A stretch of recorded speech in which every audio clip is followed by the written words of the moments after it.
नमस्कार दोस्तों, स्वागत है आप सभी का फिजिक्स ऑप्शनल की 34th क्लास में, जो फिजिक्स ऑप्शनल में यूपीएससी सीएससी मेंस के लिए पढ़ा रहा हूँ। ओके, सो देखिए दोस्तों, centre of mass and conservation theorem हमारा आज का टॉपिक है। और ग्रेविटेशन जितना आपके सिलेबस में था वो पूरा प्लेलिस्ट में डाल दिया गया है। जो भी 11th-12th के टॉपिक्स थे, 11th-12th के टॉपिक्स को मैंने दूसरों के यूट्यूब वीडियोज़ डाले हैं, और जो हमारे टॉपिक्स हैं वो मैंने पढ़ाए हैं। ठीक है, सो प्लेलिस्ट जो है वो कमेंट के रूप में नीचे मिलेगी या और डिस्क्रिप्शन में भी मिल जाएगी वीडियो के।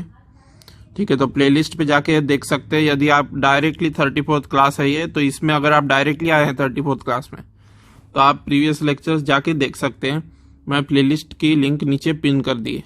ठीक है, सो देखिए दोस्तों, सेंटर ऑफ मास क्या है और क्यों इसकी जरूरत पड़ती है। देखिए बहुत आसान है। सेंटर ऑफ मास यानी कि इसको शॉर्ट में सी स्मॉल ओ और एम ऐसा लिखा हुआ दिखेगा आपको। ठीक है ना, C small O capital M, capital C small O capital M ऐसा लिखा हुआ दिखेगा काफी जगहों पे। ठीक है, सो सेंटर ऑफ मास, या तो फिर कहीं कहीं सीएम भी लिख देते हैं। ठीक है ना, तो ये है क्या। देखिए आपको पता है कि इक्वेशन ऑफ मोशन लिखते हैं हम। अभी तक के हमने जो डिस्कशन किया उसमें क्या किया हमने, इक्वेशन ऑफ मोशन हमने एक पार्टिकल का लिखा। ठीक है ना, लेकिन मान लीजिए बहुत सारे पार्टिकल का सिस्टम है। मान लीजिए देयर आर 1000 पार्टिकल्स। ठीक है, तो 1000 पार्टिकल का यदि सिस्टम है आपके पास, तो ऐसी स्थिति में अगर आप ओनली पार्टिकल फिजिक्स का न्यूटन की थ्योरी यूज करते हैं, तो ऐसी स्थिति में आपको 1000 पार्टिकल्स का इंडिविजुअल मास इनटू एक्सेलरेशन लिखना होगा। आप क्या लिखेंगे, पार्टिकल नंबर 1 का लिखेंगे F1 equal to mass of particle 1 multiplied by acceleration of particle 1। ठीक है ना, वेक्टर साइन के साथ ऐसा लिखेंगे। फिर आप लिखेंगे F2 vector is equal to M2 A2 vector. ठीक है ना, and so on and so forth you will write up to F1000। ठीक है ना, आप लिखेंगे F1000 is equal to mass 1000 particle, acceleration 1000 particle vector. अब ये ऐसे अगर आपको ये सारे के सारे सिस्टम का अगर आपको ऐसे 1000 पार्टिकल का force is equal to mass into acceleration लिखना होगा, तो आपकी तो सुबह से शाम उसी इसमें हो जाएगी, उसी चीज में हो जाएगी। तो ऐसे 1000 पार्टिकल का सिस्टम, 500 पार्टिकल का सिस्टम, 40 पार्टिकल का सिस्टम, 1,00,000 पार्टिकल का सिस्टम, ऐसा अगर हमारा सिस्टम है, तो टाइम सेव करने के लिए और टीडीएसनेस सेव करने के लिए, जो लेबर होता है, जो लेबर उसमें लगता है, उसको सेव करने के लिए हमने सेंटर ऑफ मास का कंसेप्ट डेवलप किया बेसिकली। ठीक है ना, तो जहां पे सिस्टम ऑफ पार्टिकल है डिस्क्रीट पार्टिकल। ठीक है, और यही बात डिस्क्रीट पार्टिकल के लिए तो लागू होती है, साथों साथ यही बात जो है रिजिड बॉडीज के लिए भी लागू होती है। ठीक है ना, रिजिड बॉडीज में भी आप देख सकते हो क्लियरली कि मान लीजिए मेरा ये स्पीयर है, सॉलिड स्पीयर है मान लीजिए। ठीक है, तो ये मेरा सॉलिड स्पीयर है। अब इसका मैं मोशन डिस्क्राइब करने के लिए मुझे हर एक पार्ट का इसका देखना पड़ेगा। ठीक है, देखिए ये स्पीयर को मैं बहुत सारे पार्टिकल से मिलके बना हुआ मान सकता हूं।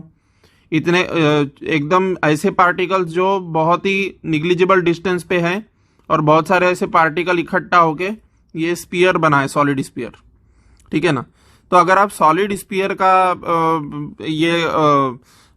मोशन जो है डिस्क्राइब करना चाहते हैं, अगर आप सॉलिड सिलेंडर का मोशन डिस्क्राइब करना चाहते हैं, तो पार्टिकल फिजिक्स जो अब तक हमने पढ़ा उससे नहीं कर पाएंगे। ठीक है ना, particle physics will not be applicable to those, because particle physics is only applicable to such bodies which have a point size, they are dimensionless bodies. ठीक है ना, पॉइंट साइज होता है और डायमेंशनलेस होते हैं। Such bodies are called as particle in physics, and the mechanics which we learn till now in the 33 lectures, that was basically based on particle mechanics. ठीक है, इवन ग्रेविटेशन भी आपका particle mechanics के under ही आता है। ठीक है ना, तो सेंटर ऑफ मास का कंसेप्ट इसीलिए लाया गया क्योंकि हमें एक पहली बात तो रिजिड बॉडीज का हमको मोशन डिस्क्राइब करना था, पार्टिकल से हमारा काम नहीं बन रहा था। और दूसरी बात कि बहुत सारे सिस्टम का अगर डिस्क्रीट सिस्टम का भी पार्टिकल है, 1000 सिस्टम जो डिस्क्रीट पार्टिकल्स का सिस्टम है, ऐसे 1000 पार्टिकल्स का भी अगर डिस्क्रीट सेगे अलग अलग पार्टिकल है, जैसे यहाँ दिख रहे हैं फिगर में, तो ऐसी स्थिति में हम उनका भी मोशन डिस्क्राइब नहीं कर पा रहे थे पार्टिकल फिजिक्स की मदद से। हमें इंडिविजुअल पार्टिकल का हजारों का लिखना पड़ता था, पूरी लिस्ट बनानी पड़ती थी और फिर सॉल्व करना पड़ता था। तो सेंटर ऑफ मास का कंसेप्ट इसी तरीके से हेल्पफुल है और इसीलिए इस कंसेप्ट का डेवलपमेंट हुआ है। ठीक है, now I will tell you what is this centre of mass basically. ठीक है ना, पढ़ा तो होगा ही आपने, पर मैं यहाँ पे पढ़ाऊंगा। ठीक है, फिर भी देखिए, ये ऐसा टॉपिक है जो हाई यील्डिंग टॉपिक है। ठीक है ना, इसको तो छोड़ना मत, हाई यील्ड है इस टॉपिक की, क्योंकि हर साल क्वेश्चन आता है ऑलमोस्ट। ठीक है, so we will do this. देखिए सेंटर ऑफ मास क्या है। The centre of mass of a system of particles is an imaginary point. ठीक है ना, ऐसा इमेजिनरी पॉइंट है, वो इमेजिनरी बिंदु है विद इन और outside the system. Within और outside the system, within और आउटसाइड द सिस्टम मतलब क्या, मेरी कोई रिजिड बॉडी है। ठीक है ना, जैसे मैं इस शेप की रिजिड बॉडी यदि लेता हूं, ठीक है, मेरी रिजिड बॉडी इस शेप की है, तो मैं इसका सेंटर ऑफ मास कहाँ है अगर पूछता हूं, ठीक है ना, तो centre of mass of such a body will lie outside the body.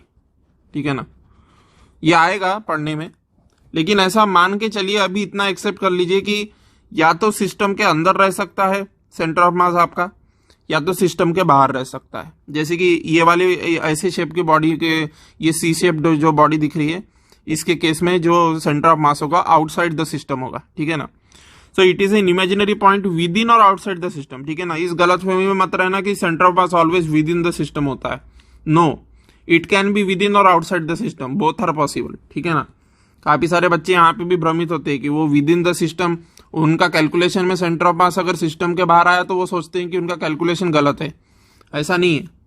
ठीक है ना, तो centre of mass of a system of particles is imaginary point within और outside the system which behaves in a similar way as single particle of mass equal to the total mass of the system would move when subjected to the same external forces applied to the system।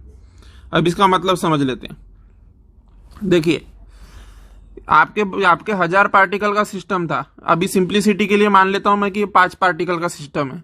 ठीक है ना, तो ये 5 particle का यदि system है, तो मैं एक ऐसा पॉइंट ढूंढूंगा जो इसका सेंटर ऑफ मास होगा इन 5 पार्टिकल्स का, और वो पॉइंट कुछ इस प्रकार से होगा कि यदि हम उस पार्टिकल का इक्वेशन ऑफ मोशन लिख दें, जो इन 5 पार्टिकल्स का जो सेंटर ऑफ मास है, उस पार्टिकल का मतलब उस सेंटर ऑफ मास का यदि हम इक्वेशन ऑफ मोशन लिख दें, तो इन 5 पार्टिकल के जो सिस्टम है ओवरऑल, उसका इक्वेशन ऑफ मोशन डिस्क्राइब हो जाएगा। समझ में आ रही बात? तो ऐसे पॉइंट को सेंटर ऑफ मास कहते हैं। अब इसको कैलकुलेट कैसे करेंगे वो मैं अभी बताऊंगा, पर अब अभी इतना समझिए कि बहुत सारे पार्टिकल का जो सिस्टम है उसको, मतलब बेसिकली बहुत सारे पार्टिकल का जो सिस्टम है उसका इंडिविजुअल पार्टिकल का इक्वेशन ऑफ मोशन लिखने के बजाय मैं उस पूरे के पूरे सिस्टम को एक सिंगल पार्टिकल के मोशन के रूप में तब्दील कर रहा हूं। समझ में आ रही है बात? मैं एक ऐसा इमेजिनरी पॉइंट निकालूंगा जिसका इक्वेशन ऑफ मोशन यदि लिख दिया जाए तो पूरे के पूरे सिस्टम का इक्वेशन ऑफ मोशन डिस्क्राइब हो जाएगा केवल एक इक्वेशन से। ठीक है ना, so what are the calculations involved in that we are going to study now. Okay, so see,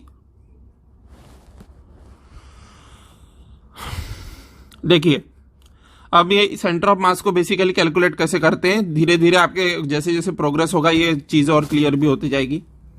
देखिए, मान लीजिए आपका n पार्टिकल्स का सिस्टम है, जहां पे m1 एक मास है, m2 एक मास है, m3 एक मास है, m4 मास है, ऐसा करते करते mn तक के मासेस है आपके m1 पार्टिकल का पोजीशन वेक्टर r1 है, आपके m2 पार्टिकल का पोजीशन वेक्टर r2 है, आपके m3 पार्टिकल का r3 है, ऐसा करते करते आपके mnth पार्टिकल का rn पोजीशन वेक्टर है।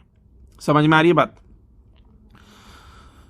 सो सेंटर ऑफ मास की डेफिनेशन ये इस तरीके से डिफाइन होता है कि आपका पहले पार्टिकल का मास लेंगे, पोजीशन वेक्टर r1 से मल्टीप्लाई करेंगे, प्लस दूसरे पार्टिकल का मास लेंगे, पोजीशन वेक्टर r2 से मल्टीप्लाई करेंगे, ठीक है ना, प्लस तीसरे पार्टिकल का मास लेंगे, पोजीशन वेक्टर r3 से मल्टीप्लाई करेंगे, plus so on and so forth up to nth particle करेंगे, mn rn वेक्टर करेंगे, ठीक है ना।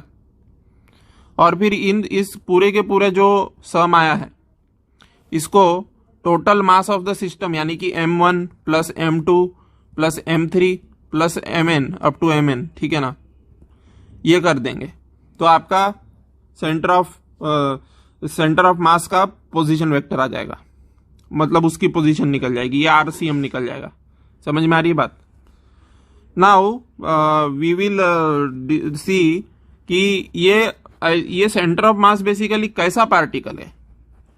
ये ऐसा पार्टिकल है दोस्तों जहां पे पूरा का पूरा mass of the system can be assume to be concentrated. पूरा का पूरा जो भी सिस्टम का मास है mn m2 m1 m2 m3 up to mn, तो पूरा का पूरा मास अगर मैं कैपिटल M से दिखाता हूं, ये पूरा का पूरा सिस्टम का मास यानी कि m1 plus m2 up to mn, ठीक है ना, इसको मैं यदि कैपिटल M से डिनोट करता हूं तो हम एक ऐसा पार्टिकल फाइंड आउट कर लेंगे सेंटर ऑफ मास निकाल के जिसका मास कैपिटल M के इक्वल होगा, यानी कि ये सारे सिस्टम के मास के इक्वल होगा, कैपिटल M के इक्वल उसका मास होगा। और उस पार्टिकल जो सेंटर ऑफ मास पे इमेजिनरी हम एक पार्टिकल अज्यूम कर रहे हैं उसका मास कैपिटल M होगा और उसका एक्सेलरेशन जो होगा वही पूरे के पूरे सिस्टम का रिजल्टेंट एक्सेलरेशन होगा। समझ में आ रही है बात। तो RCM का कैलकुलेशन अब हम देख लेते हैं, ठीक है ना, मतलब कि हम सिस्टम के मोशन को पार्टिकल के मोशन में तब्दील करने के लिए सेंटर ऑफ मास नाम के हथियार का यूज करते हैं। अब ये सेंटर ऑफ मास नाम का जो चीज है ये एक तो डिस्क्रीट पार्टिकल के लिए भी यूज हो सकता है और एक तो कंटिन्यूस बॉडीज के लिए भी यूज हो सकता है, ठीक है ना। डिस्क्रीट पार्टिकल के लिए जो है वो मैं यहाँ डिस्कस कर रहा हूँ, कंटिन्यूस बॉडीज के लिए फ्यूचर में डिस्कस होगा। समझ में आ रही बात। आने वाली क्लासेस में कंटिन्यूस बॉडीज के लिए भी डिस्कस होगा, पर अभी डिस्क्रीट पार्टिकल के लिए डिस्कस किया जा रहा है, ठीक है ना।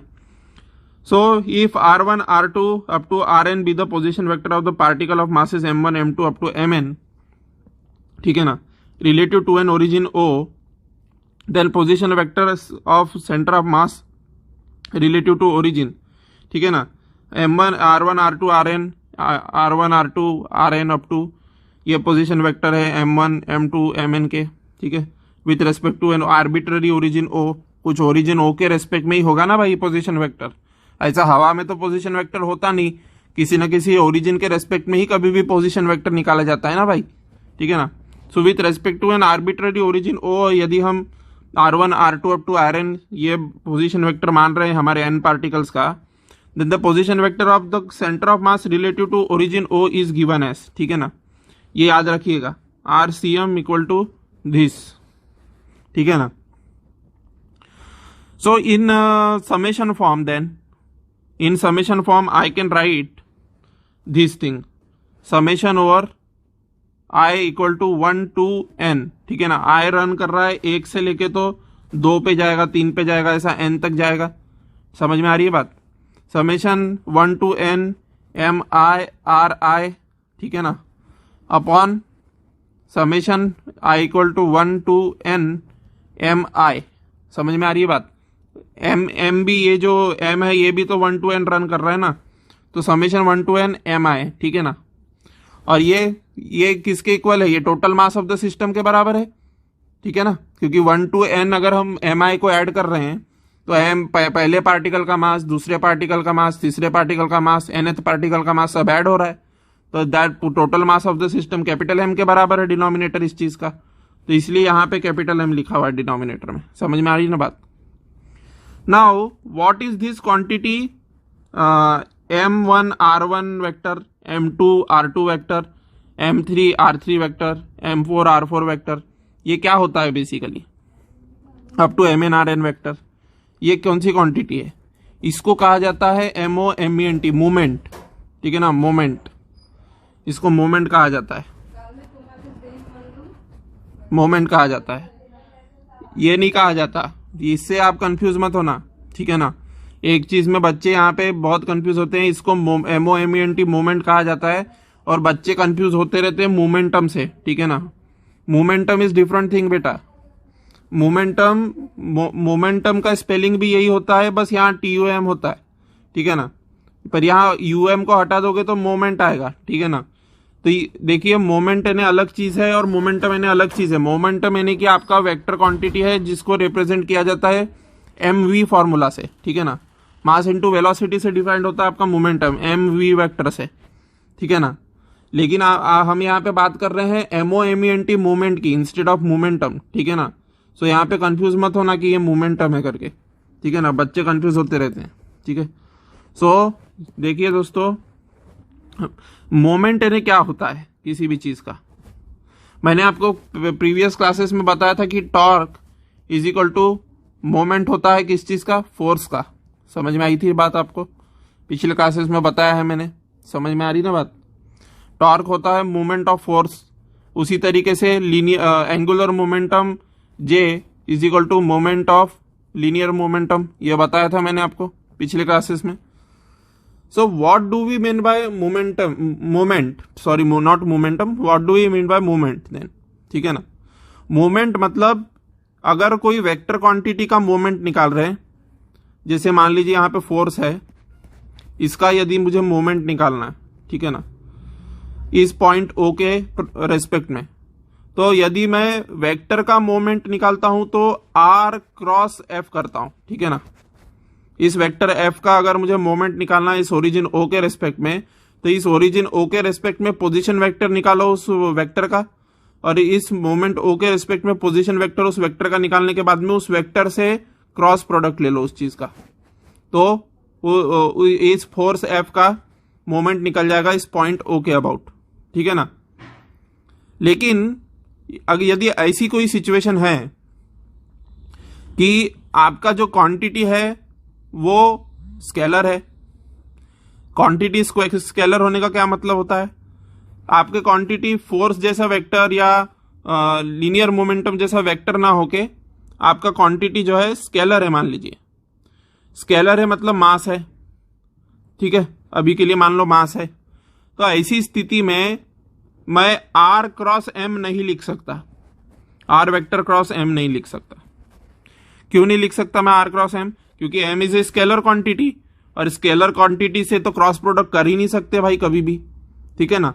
तो स्केलर क्वांटिटी से चूंकि क्रॉस प्रोडक्ट नहीं किया जा सकता, तो स्केलर क्वांटिटी से क्रॉस प्रोडक्ट नहीं किया जा सकता, इसलिए सादा प्रोडक्ट लेते हैं, और वो सादा प्रोडक्ट होता है इस तरीके से M1 R1 vector, M2 R2 vector, where M2 and R2 vector have a simple algebraic multiplication, ठीक है ना। क्योंकि डॉट प्रोडक्ट और क्रॉस प्रोडक्ट दोनों ही किस पे डिफाइंड नहीं होते, स्केलर्स पे डिफाइंड नहीं होते, और मास एक स्केलर है। समझ में आ रही बात। That's why M1 R1 vector, M2 R2 vector, these are simply multiplied. जब आप यहाँ वेक्टर क्वांटिटी का मोमेंट निकाल रहे थे तो R क्रॉस F लिख रहे थे, समझ में आ रही ना बात। लेकिन यहाँ पे हम मास का मोमेंट निकाल रहे हैं ओरिजिन के रेस्पेक्ट में, मास M का मोमेंट निकाल रहे हैं, तो ऑब्वियस ये बात है कि मास M का मोमेंट ओरिजिन के रेस्पेक्ट में क्रॉस प्रोडक्ट से डिफाइन नहीं हो सकता, आपको सादा प्रोडक्ट लेना होगा, अल्जेब्रिक प्रोडक्ट लेना होगा। समझ में आ रही है बात। So this is the vector of moment, this is the definition of moment, ठीक है ना।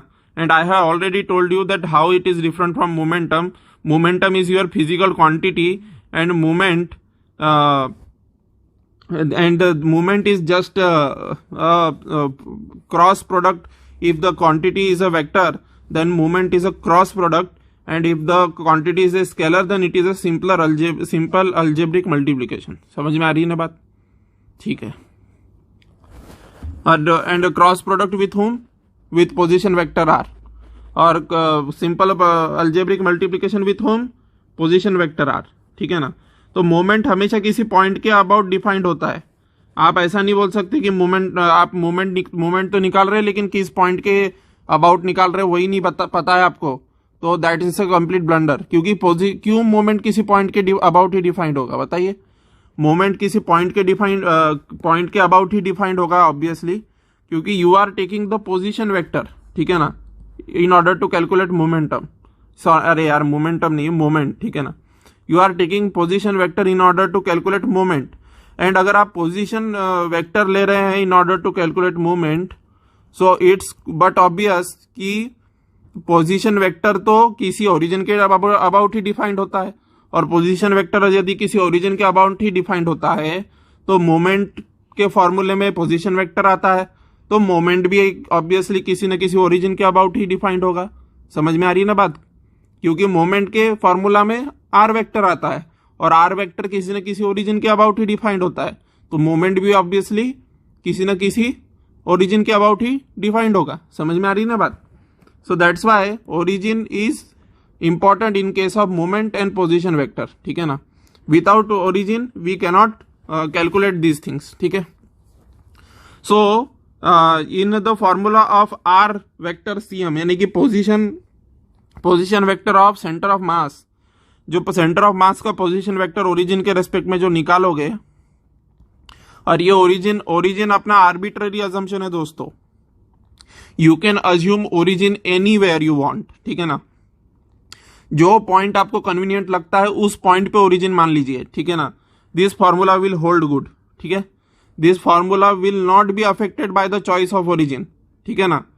ये फॉर्मूला ना तो इस फॉर्मूला में कोई असर आएगा आपके ओरिजिन बदलने से, और ना ही आप जो equation of motion centre of mass का लिखेंगे उसमें कोई बदल आने वाला है आपके ओरिजिन के चॉइस से। ठीक है ना? So all these things will be independent of the choice of origin. समझ में आ रही है बात? इसलिए आप ओरिजिन कहाँ पे लिया है इस चीज से आपको घबराने की जरूरत नहीं है। ठीक है ना? ओरिजिन के चॉइस के इंडिपेंडेंटली आपकी सारी चीजें वर्क करेगी। समझ में आ रही है बात? तो RCM यानी कि समेशन ओवर 1 to n, ये क्या है? ये क्वांटिटी अभी बताया मैंने, मोमेंट है। मोमेंट ऑफ क्या है? मोमेंट ऑफ मास है। ठीक है ना? मोमेंट ऑफ मास है ये। ठीक है? और यहाँ पे MI ऐसा क्यों नहीं लिखा है? RI वेक्टर क्रॉस M क्यों नहीं लिखा है? क्योंकि आप ये भली बात ही जानते हैं कि RI vector cross M defined ही नहीं होगा। ठीक है ना? क्योंकि मोमेंट डिफाइंड होता है R क्रॉस से, लेकिन यहाँ पे तो M जो है ये स्केलर क्वांटिटी है, तो सादा प्रोडक्ट लेना पड़ेगा, क्रॉस प्रोडक्ट नहीं ले सकते क्योंकि M is not a vector.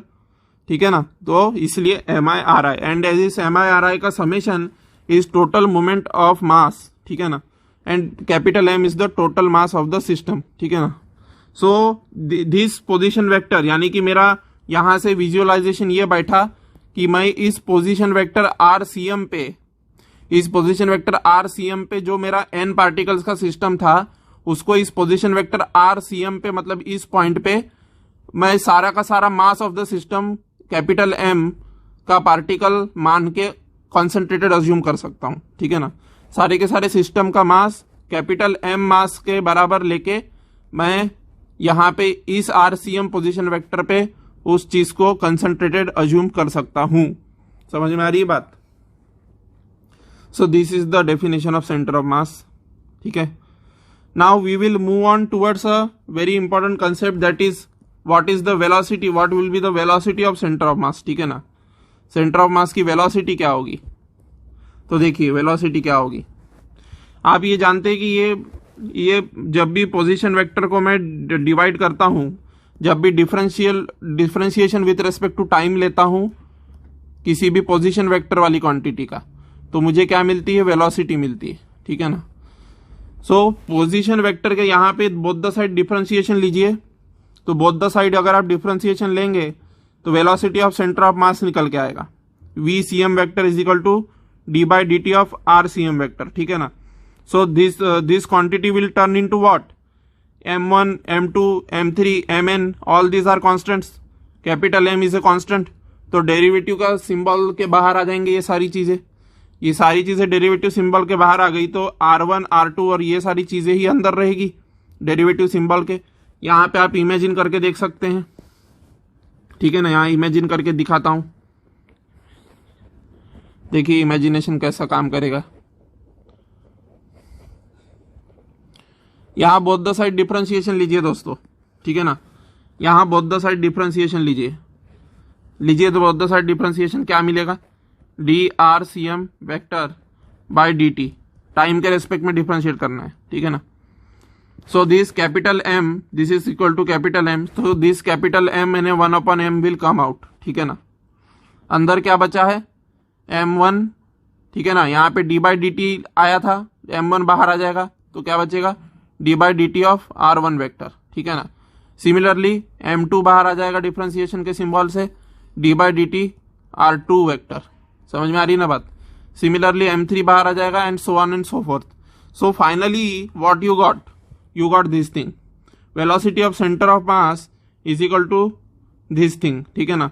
Now d r one vector by d t, d r two vector by d t, d r n vector by d t, d r three vector by d t, ये सब क्या है, ये है velocity of particle number 1, ये है velocity of particle number 2, यह है velocity of particle number n, ठीक है ना। Similarly D r three vector by d T क्या होगा, वेलोसिटी ऑफ पार्टिकल नंबर 3। सो ये सब वेलोसिटीज हो गई थी। यहाँ पे v1 आ जाएगा, यहाँ v2 आ जाएगा, यहाँ vn आ जाएगा। समझ में आ रही है ना बात। So finally we get vcm is equal to this thing. समझ में आ रही है बात। And vcm equal to finally, now यहाँ पे interestingly what is this thing, यहाँ पे इसको देखिए दोस्तों, vcm is equal to 1/m, ठीक है ना। क्या आया, समेशन 1 to n mi के बराबर आया। समझ में आ रही है बात। Now what is this summation mi ये तो मोमेंटम की डेफिनेशन है ना भाई। मतलब सारे के सारे पार्टिकल का मोमेंटम ऐड करूं मैं, ठीक है ना, momentum of the whole system upon mass, यानी कि क्या हो जाएगा, वेलोसिटी सेंटर ऑफ मास की वेलोसिटी के पोजीशन वेक्टर के बराबर आएगा, ठीक है ना। So this thing will come later, पर मैं आपको हिंट दे दिया कि ये क्वांटिटी को गौर से देखने पे ये मोमेंटम दिख रहा है, ठीक है ना। इसको मूवमेंट मत बोल देना दोस्तों, क्योंकि यहाँ पे पोजीशन वेक्टर आर नहीं है, तो ये दिस इज नॉट मूवमेंट, ठीक है ना, this is not movement, but this is M V, so that's why this is momentum, ठीक है ना। सो यहाँ पोजीशन वेक्टर आर नहीं है, इसलिए मूवमेंट नहीं है, ठीक है ना। सो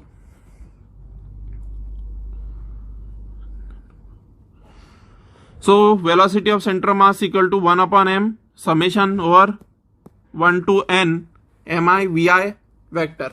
समझ में आ गई बात। Now acceleration of centre of mass, यानी कि equation of motion of centre of mass निकालना है हमें अगर, तो acceleration of centre of mass कैसे निकालोगे, डी बाई डी टी लोगे सेंटर ऑफ मास के वेलोसिटी का, ठीक है ना। इसको both the side with respect to time again differentiate करो, तो vcm divided by vt, divided by नहीं बोलना चाहिए, बाय dt बोलना चाहिए, डिवाइडेड बाय अलग होता है, I am really sorry for that. ये सब ऐसा बोलना चाहिए कि d by d t of velocity of centre of mass, so it will be equal to acceleration of centre of mass, क्योंकि dv बाई dt एक्सेलरेशन के बराबर होता है, बचपन से पता है हमें। और यहाँ पे बोथ द साइड कर दीजिए डी बाई डी टी, ठीक है ना। तो यहाँ both the side D by d T जैसे ही करता हूँ मैं, मुझे ये चीज़ मिलेगी, m1 m2 mn ये सारी चीज़ें डिफ्रेंसिएशन के सिंबल के बाहर आ जाएगी। कैपिटल M भी डिफ्रेंसिएशन के सिंबल के बाहर ही रहेगा, लेकिन ये v1 v2 v3 ये vn तक के जितनी भी क्वांटिटीज है, इनका सारों का डिफ्रेंसिएशन आ जाएगा। और इन सारों का डिफ्रेंसिएशन आ जाएगा तो D v1 by d T किसके बराबर होगा, acceleration of particle number 1। D v2 by d T किसके बराबर होगा, acceleration of particle number 2। D v3 by d T किसके बराबर होगा, acceleration of particle number 3। Similarly D vn by d T किसके बराबर होगा, acceleration of particle number n। So 1/m m1 a1 vector plus m2 a2 vector plus m3 a3 vector plus m4 a4 vector and so on and so forth up to mn an vector. समझ में आ रही ना बात। So this is the equation of motion of centre of mass. Now why it is equation of motion, क्योंकि ये f equal to ma के form में लिखा जा रहा है, ठीक है ना। इक्वेशन ऑफ मोशन शुरू की क्लासेस में बताया था मैंने, f इक्वल टू ma के फॉर्म में कन्वर्ट हो रहा है। ये देखिए मैं बताता हूं इसको कन्वर्ट करके f इक्वल टू ma में। Acceleration of centre of mass 1/m summation all this.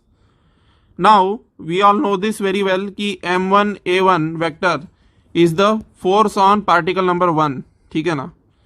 m2 a2 vector is the force on particle number 2, ठीक है ना। m3 a3 vector is the force on particle number 3। So all of these things mn an is the force on particle number n. So all these will turn into vector sum of F1 F2 F3 and Fn, ठीक है ना। Now this 1/m को right hand side में ले गए, 1/m को right hand side में ले गए, तो m into acceleration of mass of the system multiplied by acceleration of centre of mass is equal to resultant force acting on the system. Resultant force acting on the system मतलब सारे के सारे particle का जो forces का सम है, समझ में आ रही है ना बात। So this is equal to summation 1 to n fi which is equal to f external. Now I will discuss why this is equal to f external, I will discuss this, but for now ignore this, ठीक है ना। So summation 1 to n fi, ठीक है ना। So f external equal to MACM आया, ठीक है ना, समझ में आ रही है बात। Now why this is equal to f external, ये सवाल यहाँ पे उठता है कि ये f एक्सटर्नल के इक्वल क्यों होगा, ये resultant force on the system के इक्वल क्यों नहीं लिखा हमने। f एक्सटर्नल कैसे लिख पाए हम, how we were able to write f external so boldly, ठीक है ना, हम इतने बोल्डली f एक्सटर्नल कैसे लिख पाए, ठीक है ना। देखिए दोस्तों मैं बताता हूं f एक्सटर्नल इतने बोल्डली हम क्यों लिख पाए यहाँ पे, ठीक है। मान लीजिए कि बहुत ही सिंपल सा सिस्टम लेता हूं मैं, सिस्टम ऑफ 2 पार्टिकल्स ही लेता हूं, मान लीजिए, चलिए मान लीजिए 3 पार्टिकल का सिस्टम लेता हूं, ठीक है ना। ये बता रहा हूं मैं कि F1 F2 F3 Fn जो है ये f एक्सटर्नल के इक्वल कैसे आया, ठीक है ना। ये समझने के लिए हमको पहले 3 पार्टिकल का सिस्टम लेना होगा और उसके बाद में ही हमारी चीज ये क्लियर हो जाएगी, ठीक है ना। तो 3 पार्टिकल का मैंने यहाँ सिस्टम लिया, समझ में आ रही बात। अब ये मान लीजिए 3 पार्टिकल का सिस्टम है, ये मान लीजिए इस पार्टिकल पे F1 फोर्स एक्ट करता है, इस पार्टिकल पे F2 फोर्स एक्ट करता है, इस पार्टिकल पे F3 फोर्स एक्ट करता है, ठीक है ना। ये पार्टिकल 1 है, ये पार्टिकल 2 है और ये पार्टिकल नंबर 3 है, समझ में आ रही बात। नाउ मान लीजिए ये तीनों पार्टिकल को मैं एक सिस्टम मान लेता हूं, जैसे यहाँ पे n पार्टिकल का सिस्टम था वैसे यहाँ 3 पार्टिकल का सिस्टम है मान लीजिए, ठीक है ना। और मान लीजिए मैं यहां से f एक्सटर्नल लगाता हूं, ठीक है, FEXT लगाता हूं, समझ में आ रही है बात। सो ये 1 और 3 के बीच में जो फोर्स है, ये 1 और 3 के बीच में मान लीजिए इंटरेक्शन चल रहा है, 2 और 3 के भी बीच में मान लीजिए इंटरेक्शन चल रहा है, तो फोर्स अप्लाइड बाय 1 on 3 किसके बराबर होगा, फोर्स अप्लाइड बाय 1 on 3 किसके बराबर होगा भाई, फोर्स अप्लाइड बाय 1 on 3, ठीक है ना। ये सारा मिट गया, सॉरी, यस। देखिए ये पार्टिकल 3 है, 1 2 3, ठीक है। फोर्स अप्लाइड बाय 1 on 3 किसके बराबर होगा, F13 के बराबर होगा, ठीक है ना। F23 के बराबर होगा force applied by 2 on 3, F32 किसके बराबर होगा, और ये F31 किसके बराबर होगा, आप सब जानते हैं। F12 किसके बराबर होगा और F21 किसके बराबर होगा, आप सभी जानते हैं, ठीक है ना। F12 यानी कि अब 1 ने 2 पे लगाया वो फोर्स है, F21 यानी कि 2 ने 1 पे लगाया वो फोर्स है। अब देखिए दोस्तों इस पार्टिकल 1 पे जब मैं इक्वेशन ऑफ मोशन ये चीज लिख रहा हूं यहाँ पे कि F1 F2 Fn जो है f एक्सटर्नल के बराबर है, तो क्यों है, क्योंकि देखिए दोस्तों f एक्सटर्नल पूरे के पूरे सिस्टम पे लग रहा है। सो ऑब्वियसली अगर मैं 1 का इक्वेशन ऑफ मोशन लिखूं तो क्या किसके बराबर आएगा, F1 इक्वल टू फोर्स अगर मैं लिखूं 1 पे तो एक तो f एक्सटर्नल फोर्स लग रहा है, ठीक है ना, और दूसरा कौन सा फोर्स लग रहा है, दिस ये थर्ड पार्टिकल और सेकंड पार्टिकल जो लगा रहे हैं, ठीक है ना। तो इट इज F21, ठीक है ना, प्लस F31 के बराबर, समझ में आ रही बात। थर्ड पार्टिकल और सेकंड पार्टिकल ने जो 1 पे लगाया वो। Now F2 will be equal to, ये क्या बता रहा हूं मैं, ये F1 F2 ये इनका सम जो है f एक्सटर्नल के बराबर क्यों है वो बता रहा हूं मैं, समझ में आ रही है ना बात आपको। अब ये जो सेकंड पार्टिकल है उस पे मान लीजिए वही f एक्सटर्नल लगता है, ठीक है ना। तो इस पे F2 पे क्या हो जाएगा, f एक्सटर्नल प्लस 1 के द्वारा जो लगाया गया है फोर्स वो, तो F12 हो जाएगा, प्लस जो थर्ड के द्वारा लगाया गया है वो, ठीक है ना, F32 के बराबर हो जाएगा, समझ में आ रही बात। अब अगर आप ये F1 F2 को ऐड करेंगे, ये F1 F2 को ऐड करेंगे तीनों पार्टिकल के लिए, similarly you will find F3, ठीक है ना, which will be equal to f external, ठीक है ना, प्लस F13 प्लस F किसके बराबर आएगा, 13 एंड 23, ठीक है ना, F23. So if you add F1, F2, F3, what will happen ultimately? You know कि every action has an equal and opposite reaction. तो 1 ने जो फोर्स 3 पे लगाया उतना ही 3 ने 1 पे लगाया था. So F13 इनको जब ऐड करोगे तो F13 और F31 कैंसिल हो जाएंगे, F23 और F32 कैंसिल हो जाएंगे, F12 और F21 कैंसिल हो जाएंगे. So ultimately F1 plus F2 plus up to Fn you will get equal to F external. समझ में आ रही ना बात? इसीलिए F1 प्लस F2 प्लस ये जो भी इंटरनल फोर्सेस है वो इक्वल एंड अपोजिट रहने की वजह से, इंटरनल फोर्सेस जितने भी रहेंगे इस सिस्टम पे वो इक्वल एंड अपोजिट रहने की वजह से जो इंडिविजुअल पार्टिकल्स का जो फोर्स है उसका जब सम करेंगे तो that will be equal to F external. समझ में आ रही ना बात? इंडिविजुअल पार्टिकल पे जो फोर्स एक्ट कर रहा है उस पे यहां पे जो है ये F1 को किस तरीके से लिखा जा सकता है कि external force plus internal force, ठीक है ना. F2 को किस तरीके से लिखा जा सकता है, external force plus internal force. Internal force यानी कि क्या, जो दूसरे पार्टिकल सिस्टम के उस पे लगा रहे हैं फोर्स F2 पे, मतलब कि सेकेंड पार्टिकल पे, ठीक है ना. सो जब हम ये F2 F3 इनको ऐड करेंगे तो ये एक्सटर्नल ही ऐड होंगे, ठीक है ना. F3 को भी EXT प्लस इंटरनल लिख सकता हूं.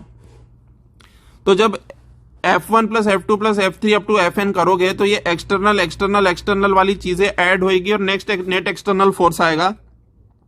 और ये इंटरनल जितना भी दिख रहा है INT, those will cancel out for the system of n particles. Why will those cancel out? Because मैंने आपको पहले ही बताया था कि F1 और F2, ठीक है ना, मान लीजिए दो ही पार्टिकल का यदि सिस्टम है तो F force applied by 1 on 2, ठीक है ना, सॉरी, ठीक है, वो दो पार्टिकल का सिस्टम है यदि 1 और 2 तो फोर्स अप्लाइड बाय 1 on 2 किसके बराबर होता है, F12 के बराबर, ठीक है ना. And force applied by 2 on 1 किसके बराबर होता है, F21 के बराबर, ठीक है ना. सो these two forces I had told you already that by Newton's third law of motion these two forces are equal and opposite, ठीक है ना. तो माइनस साइन, अब इन दोनों को जैसे ही ऐड करोगे so you will get equal to 0, ठीक है ना. F12 plus F21 equal to 0. So that's why यहां पे इंटरनल फोर्स और एक्सटर्नल फोर्स दोनों है दोस्तों. ये F1 F2 up to Fn जो लिखा है यहाँ इंटरनल फोर्स और एक्सटर्नल फोर्स दोनों है, पर जो इंटरनल फोर्स का वेक्टर सम है वो 0 के बराबर आ जाता है और केवल एक्सटर्नल बच जाता है. तो this is equal to F external. समझ में आ गई बात? Internal forces get cancelled because of Newton's third law of motion. So this is clear I hope. And then after that देखिए क्या होता है आगे बताता हूं मैं, ठीक है ना. ठीक है, देखिए, that's why this is equal to net external force and this net external force on the system is equal to mass of the system multiplied by acceleration of center of mass, ठीक है ना. so this is the equation of motion of a system of n particles. समझ में आ गई बात? so इसको इस तरीके से इमेजिन कर लो कि ये n पार्टिकल का सिस्टम है, ठीक है, n पार्टिकल्स है इस सिस्टम में, और इस n पार्टिकल्स के सिस्टम पे जो नेट एक्सटर्नल फोर्स लग रहा है वो FEXT है. और मान लीजिए इन सारे के सारे पार्टिकल्स का सेंटर ऑफ मास कहीं यहाँ सिचुएटेड है, तो मैं इन सारे के सारे पार्टिकल्स को इस तरीके से अज्यूम कर सकता हूं कि ये सेंटर ऑफ मास पे इन सभी का मास सिचुएटेड है, मतलब कैपिटल M के बराबर मास इस सेंटर ऑफ मास पे है, और एक्सेलरेशन होगा इस सेंटर ऑफ मास का जो भी, वो इन सारों के एक्सेलरेशन का रिजल्टेंट होगा. ठीक है ना, समझ में आ रही है बात? रिजल्टेंट मतलब इस तरीके का रिजल्टेंट होगा, ठीक है, इस तरीके का. समझ में आ रही है बात?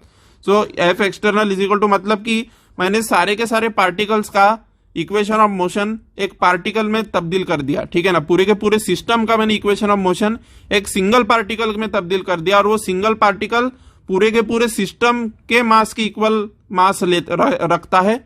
ऐसा इमेजिनरी वो पार्टिकल है कि पूरे के पूरे पार्टिकल के इक्वल उसका मास है, और उसका कुछ एक्सेलरेशन है जो ACM इससे दिया जाता है, और F external is the net external force applied.